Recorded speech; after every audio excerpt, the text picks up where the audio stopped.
Hi guys, welcome back. Waxing on. Monday is jazz, and if you look at the tab, episode 199. Can you imagine? Just a little promo here. Wednesday, we're hitting episode 200. It's hard to believe we started a year ago last May, or this past May, and here we are at 200 episodes. Very rarely am I duplicating artists. Who would have thought I had this many albums or that many different performers to look at? But it's been a great ride. Hope you join us on Wednesday. We're going to look at the numbers over the last 15 months. Most viewed episodes, most surprising episodes that, got as many views as they did. There was a lot of pretty obscure people that I was surprised how well they did in the views. Now, I realize my numbers aren't huge. This is kind of a YouTube channel in the infancy, but I'm real happy with the way people have followed it and the number of views we're getting and the interest in some of the music we're putting up. So check us out Wednesday for episode 200, and we'll just see how things stacked up over the last 15 months. Okay, on to today. Today we're looking at I'm going to call him jazz violinist, and there's been a lot of them. Joe Venuti in the older days, Stefan Grappelli. You remember we talked about him, mentioned him during the Duke Ellington set when Ellington did the violin sessions. And in the 70s came along Jean-Luc Ponty. Now, 70s were an exciting time. Jazz was totally changing, getting more electronic, more rock influenced. We had bands like Weather Report. You remember the Diodato albums that he was bringing out. Creed Taylor had a number of great ones with Diodato, Bob James, people like this, that Hubert Laws, Ron Carter, that he was putting them in a whole different context. And it was really catching on. Big bands, Ferguson's band, again, doing a lot more rock-oriented tunes. Jazz was changing its face. Even Miles Davis, who'd been, around forever, getting into the electric phase. Now, so that was pretty far out, but again, it was a whole change in the way jazz was being presented. And Jean-Luc Ponty was right in there with them. He originally immigrated to the U.S. at the behest of Frank Zappa.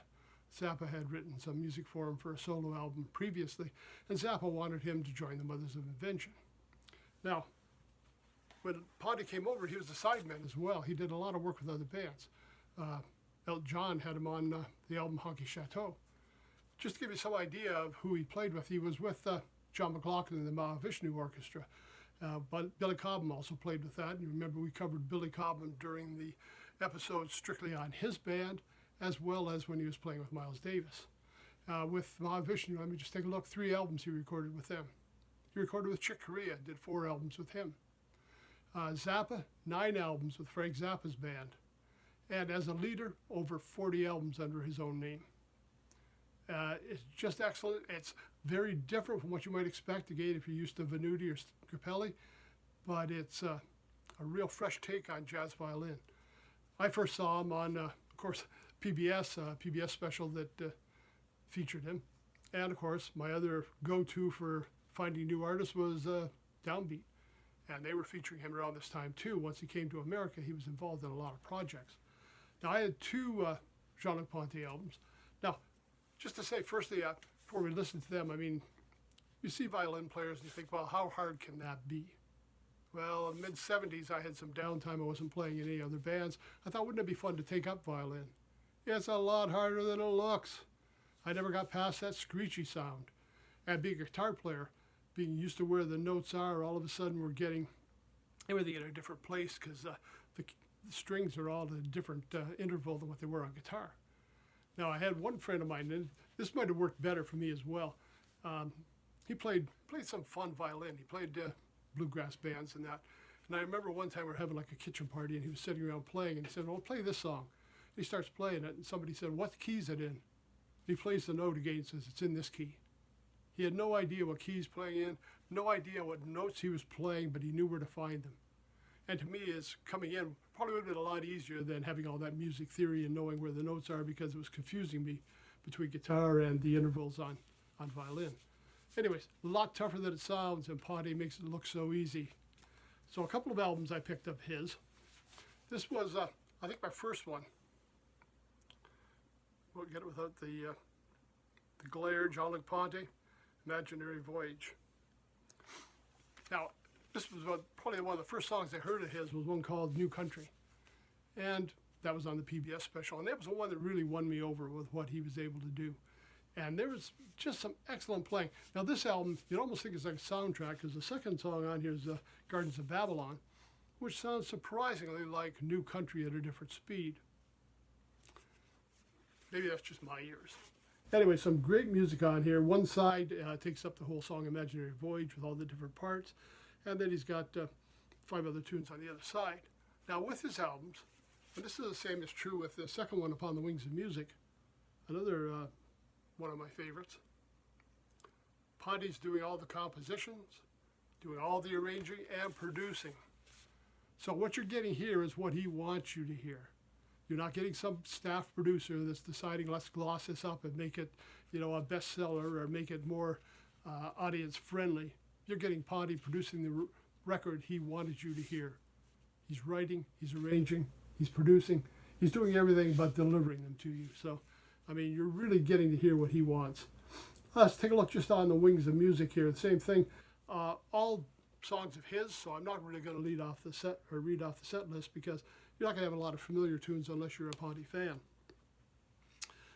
His band, Ralph Armstrong on bass guitar, Leon Chancellor on drums, Dan Sawyer, electric guitar, and Ray Parker Jr., electric guitar on a couple of tunes in there.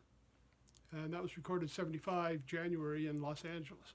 By this time he's already living there because, that's where Zappa's band was based out of.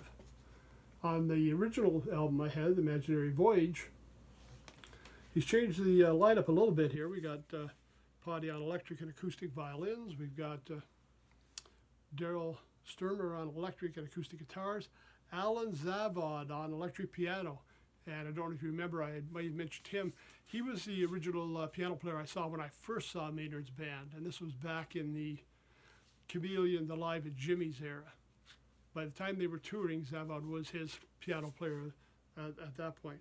Tom Fowler on electric bass. And Mark Craney on percussion. And again, it's interesting stuff. They are studio albums, so they're not live albums, but we're getting more of that real feel because with Ponty being in control of everything, you don't have somebody else controlling it. And if you know what I mentioned back, just speaking of Maynard again, when he went from Chameleon to Primal Scream and Bob James took over as producer, his whole sound changed. Bob James had an idea what they wanted to, have Maynard sound like, and that was not what you saw live. These albums would be close to what the live performances would be because Ponty was in control. Okay, somebody to check out, and I don't know how many of you are listening to jazz violin. It's not your traditional jazz, right? Remember, this is 70s jazz. Things are a little bit different. But very interesting stuff, and if you are a violin player or appreciate violin, this guy has some serious chops, so well worth your time to take a look at. Again, on all the streaming networks, hard copies are available. And as I always caution people with streaming networks, remember they don't all pay the same. So shop around and make sure the artists are getting their due too. So it's worth their time. Okay, that's it for Monday. Jean-Luc Ponty on jazz. We'll see you on Wednesday when we look back over the last 15 months on episode 200. Hope to see you there. Till then, take care and thanks for stopping by.